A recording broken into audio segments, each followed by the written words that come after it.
জীবনে মানসিকভাবে শক্ত হওয়াটা দরকার।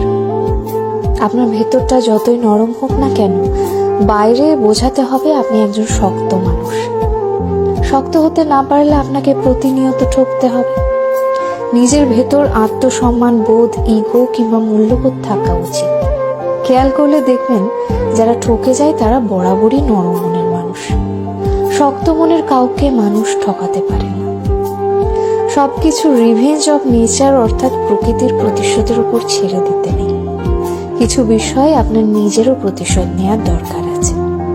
যে আপনাকে যতটুকু অবহেলা করে, কষ্ট দেয়, তাকেও সেই পরিমাণ অবহেলা কিংবা কষ্ট ফিরিয়ে দেওয়া উচিত। জীবনে ভালো থাকার জন্য হলেও একটু কঠোর হওয়া দরকার। যে কোনো কিছু সহজে পেয়ে গেলে মানুষ মূল্য দিতে জানে না।